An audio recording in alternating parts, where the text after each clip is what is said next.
jury is convening to hear this criminal probe about the former president Donald Trump. Now, I know that they're saying that this grand jury is convening and all of that. The Manhattan DA could pursue some racketeering charge against the Trump organization and all of that. I hear you. I get it. But I'm still not convinced that there are going to be any consequences for anything this former president of ours does. I'm just not convinced. I mean, I hear people saying that, and attorneys are suggesting that the district attorney, Cy Vance, might use New York's RICO stature to prosecute the enterprise and the corruption. The corruption that we know about. Trump's been doing this stuff since before he was president. Now, all of a sudden, they expect me to believe that this is going to happen. So sure, district attorney, Manhattan's district attorney, Cy Vance, could be considering a criminal charge that former President Trump was, the head, the business head, his business empire was corrupt under New York law. This resembles the federal racketeering statute that is known as RICO. So it's possible, but even if that happens, I just don't see them holding Donald Trump himself accountable. Yeah, maybe some people around him, but him, is he going to be held accountable? I'm going to say no. New York's enterprise corruption statute, it carries the potential for severe penalties.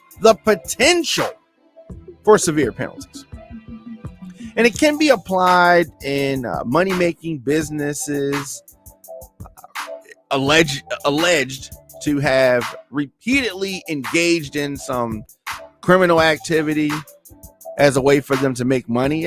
All of that stuff is something that I'm sure they're probably thinking about.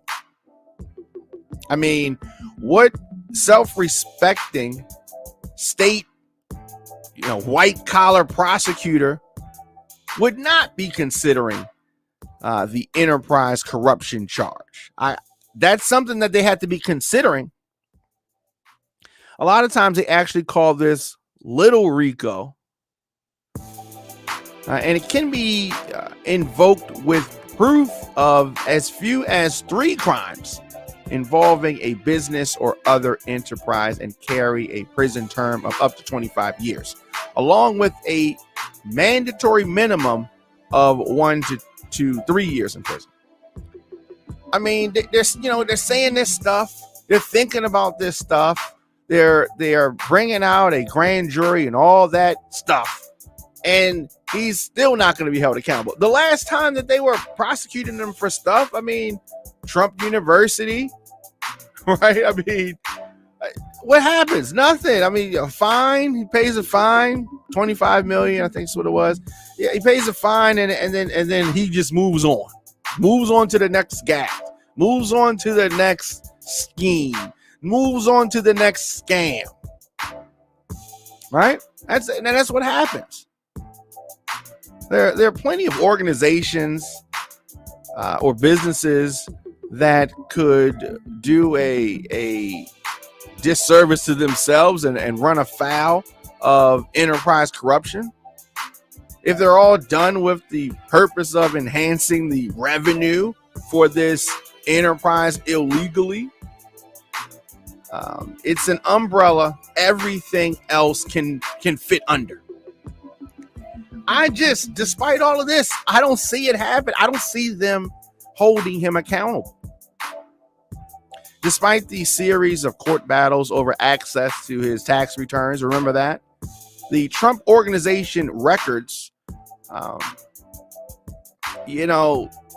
this has been an elusive thing itself. No charges have been filed against the Trump Organization. They're just investigating them.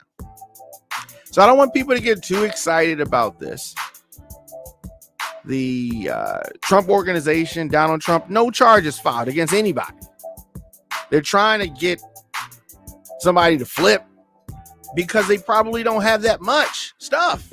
They're just looking at stuff. So Vance's office has declined to really comment on whether prosecutors are thinking about charging under the enterprise corruption law. Attorneys for the Trump Organization are not speaking about it. Trump himself has denounced the ongoing probe as a political witch hunt. Of course, everything's a political witch hunt. And no surprise there that he says that. This is purely political and an affront to the almost 75 million voters who supported me in the presidential election. That's what he said. No surprise there. And it is being driven by highly partisan Democrat prosecutors.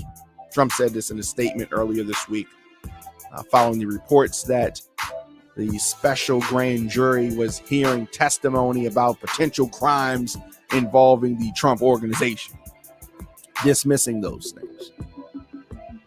And allegedly, Vance's team has examined a wide range of Trump and Trump Organization activities, including whether Trump's aides knowingly submitted inflated real estate valuations to the lenders. They're trying to make the company seem that it was doing better than it was. And then when it comes to tax purposes, then he was devaluing things. So it seems like they didn't do that good. You or I do something like this, and this is going to be a crime. We're gonna be having major trouble. Donald Trump does it. This is just a Tuesday for Donald Trump.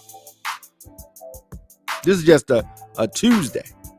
So everybody, like myself, is not convinced that trying to paint Trump's entire business empire as a criminal enterprise or bringing an umbrella charge would be a good idea. I mean, what's going to happen at the end of the day for them trying to put a former president in jail? It's not going to happen. It's not going to happen. They're going to work out some deal, come up with something behind the scenes, and to show you how they view these things. The Biden administration, they're blocking some documents coming out just because, and you have to think that these things are being done because they want to protect the reputation of the government and don't want to make things look bad. So they're like, this is too bad. We cannot put this stuff out. Judge trying to bring some things out, and the Biden administration like, oh no, slow down. We can't have any of that. we can't have any of that. Just tuned it in. Diamond K in the morning on the all new radioonfire.com. I am here daily, 8 a.m. to 10 a.m. Of course, you can check out episodes of the program on youtube.com/djdiamondk, anywhere that you get podcasts. You can do that. Apple Podcasts, Google Podcasts, Stitcher, Spotify, WRF Radio, of course, Radio on Fire. Anywhere you get your podcast, you can do that. So, racism and Trump's election lie. The big lie is what they're calling it. The majority of Republicans are living in some kind of a fantasy world that has been built around this big lie. And it is a lie. Some Republicans don't embrace it, but it is a lie. And Trump's lie is bigger than just the stolen election. The stolen election. It is deeply rooted in this desire to control, manipulate, reshape our elections and our election systems. I've talked about it often, this big lie that the GOP is the one and only truth. If the election doesn't go the way that you want it to go, then you just dispute it and you try to overturn it. Is that where this country is heading? Is this the lasting legacy of former President Trump? Liz Cheney, not going to make any excuses for her. Now, I politically disagree with her, but her downfall in the Republican Party shows that the Republicans are a threat to democracy, and it's getting worse. They're getting worse. Liz Cheney of Wyoming, the third ranking Republican in the House, was officially removed from her leadership post a couple weeks ago. What is her crime? What is she guilty of? Voting to impeach Donald Trump and then subsequently continuing to rebuke his big lie that the 2020 election was somehow stolen from him. In this, she's hardly alone. At the national and state level, Republicans who challenged Trump's big lie, whether we're talking about Senator Mitt Romney of Utah, all the way down to a member of the Michigan State Board of Canvassers, has been either formally punished or publicly rebuked, given the gas face, as they used to say back in the 90s, right? A little bit more than that. So this is the direction that Republicans are heading in. And this spells disaster for future elections. Disaster. Remaining in Republicans' good graces requires that elected officials either actively embrace lies about the 2020 election or at least refuse to comment on it. No comment. I want to make sure that Republicans and Democrats and independents hear me and hear me clearly. The Republicans are selling you some kind of a joke that, I mean, understand this. You lost the president race. You lost in the House. You lost in the Senate. I don't want to hear this. Well, we did better than what you thought. You still lost. You still lost. So Republicans are going to try to sell you some goods, some goods that they really did something in the election. Yes, the majority may be thin. It may be something that is not as wide as it has been at different points in times, but you still lost.